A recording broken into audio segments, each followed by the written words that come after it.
Here is my birth certificate, and it shows I was born at the University Hospital on July 19th, 1965, and it's right here. I hope your camera can pick it up. And I have a copy for you, Prime Minister, right here.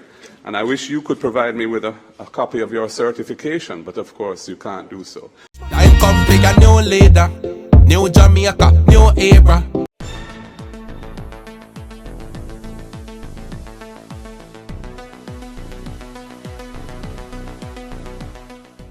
Bless up, ABR family and viewers. Welcome back to the channel. It's a girl and Isabel Rose. And in this one, Mark Golding stood tall tonight for the People's National Party in the leadership debate, round 3 of the 2025 elections debates.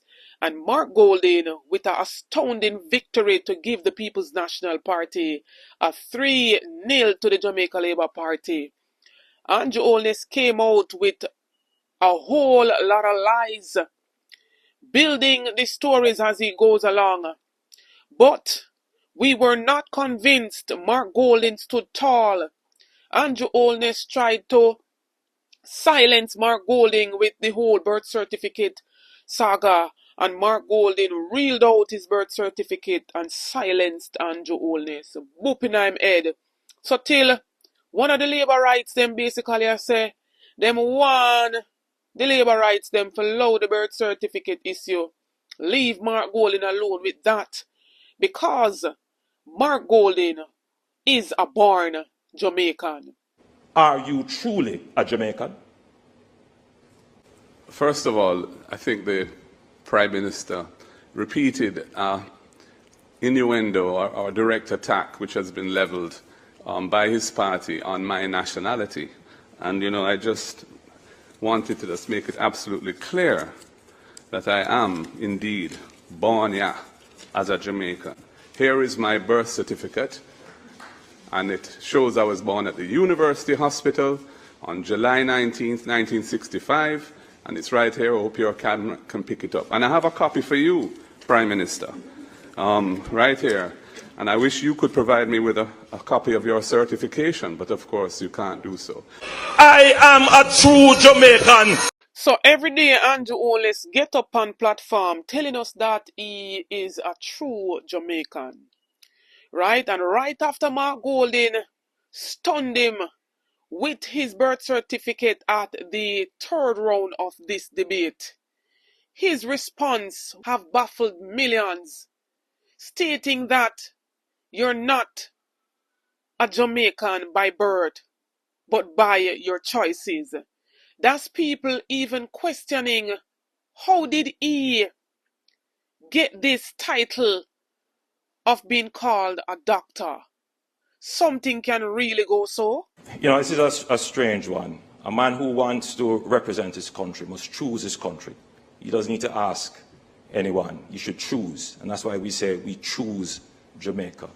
It is indeed of concern that it was not until your 40s, when you were becoming a minister of government, that you sought to have a Jamaican passport. It is not your birth that makes you Jamaican. It is the choices you make for your country, including supporting a process that would make a Jamaican head of state here, including getting a Jamaican passport. So then that means nobody should vote for the Jamaica Labour Party at any moment in time, because guess what?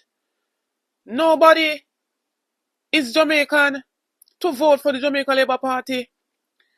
This is another reason to vote for the People's National Party. Put your X squarely beside the head so that a Mark Jefferson Golding can run the country into the change that it so desire in order for all of us to acquire this better life.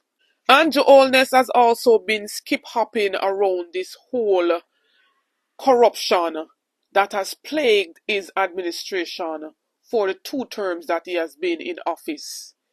And with scandal after scandal, SSL fraud, theft, you name it, he could not escape it in this final leg of the debate. And so here's his response as it pertains to corruption. Shania in Kingston, she says, low voter turnout suppresses the effectiveness of a democratic society. Many Jamaicans refuse to vote because they believe both parties are corrupt. What would you say to the significant population of non-voters? And if elected, how will you hold politicians accountable for offenses against the people instead of protecting them? Corruption is a serious problem in our country. And corruption requires strong leadership. From my position as Prime Minister, I have taken action against any member of my political party that has been involved or accused of anything that suggests corruption. In my own case, I have been investigated for a year with an expert forensic auditor. The findings of that report have suggested no corruption. There have been no charges. Every aspect of my report, every aspect of my personal life and my personal financial details are in the public domain. I am the politician about which Jamaica knows the most. And therefore, I am the politician who can stand with the greatest moral authority to treat with any matter that is considered corrupt, as I have done in the past. And I want to give this assurance to the Jamaican people that you know me, you know about me, you can trust me, and you know that I stand against corruption. Mr. Golding has the opportunity to respond to that social media question as well. Andrew, what they know about you is that you have 28 bank accounts, that you received several $1 million in cash deposits from anonymous donors in your bank account, that your companies had transactions of over $400 million, several thousand transactions between them, and that Positive Jamaica Foundation, a non-profit which you are intimately connected with, provided resources which you use for personal investments through your personal company. We have signed the Leadership Code of Conduct developed by Integrity Commission. All of our spokespersons and myself have signed. None of your people have signed it. I am committed to ensuring that all members of the executive, when we form government, will have their Integrity Commission declarations published, not just the leader of the opposition and what should happen, but hasn't happened in your case because you're not certified, the Prime Minister. So the whole question that has been asked is an excellent question. And we really need to step up our vigilance against corrupt behavior, nepotism and cronyism. The volume of scandals under this Jamaica Labour Party government is unprecedented. Over the number of ministers who have had to be removed from frontline duty, many of them parked in the naughty corner in OPM rather than being sacked. It is a disgrace to the country, and your personal situation where you're operating under a deep cloud because your Integrity Commission declarations are not certified, also is something which Jamaica cannot go forward with. The general election next week, Wednesday, presents a historic opportunity for the people of Jamaica. After 13.5 years of belt-tightening and austerity, we are finally in a situation where the debt-to-GDP ratio has achieved, or is on the cusp of achieving, the 60%, which was written into the fiscal rules by Portia Simpson Miller. That means that the fiscal rules and prudent economic management can change gear and look at how we can grow the economy and build a society with a better quality of life for all. We see some serious issues that need to be addressed. 700,000 Jamaicans or thereabouts live on public land, lands where they've built their homes, but they don't have titles. The colonial era law set the period as 60 years of occupation before they can get ownership. We are going to reduce that to 25 years. We're going to give them titles. And that is going to unlock over $1 trillion of wealth, which is now sealed up and quarantined in the old colonial era law that is still on the books. That is why also we're increasing the threshold to 3.5 million. So working families who are struggling to make ends meet can get a little break so they can live a better life. It's why we're going to be removing the tax from the overtime pay of workers, earning up to $6 million. So they can make it easier in life as well. And when I govern the country as Prime Minister to serve you, I will ensure that accountability and transparency are at the center of what we do, and any hanky-panky, any violation of the public trust will be met with the full force of the law with no protection from me. And that is a huge difference between the government I will lead and the government of Andrew Holness. That is why I'm asking you, on election day, next Wednesday, vote for the People's National Party, put your ex beside the head, time come for a better life. Time come for a new leader, new Jamaica, new era. When I vote for the shows neither. Long time them a take with the 4 lane, yeah. So Mark Golden are the new leader, new Jamaica, new era.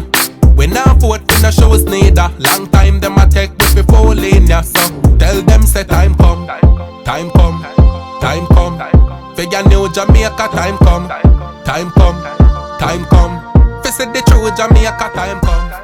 And when I tell you that the country has made a grave error when they made a Prime Minister into Anju Holness, should not have been no form of leadership qualities.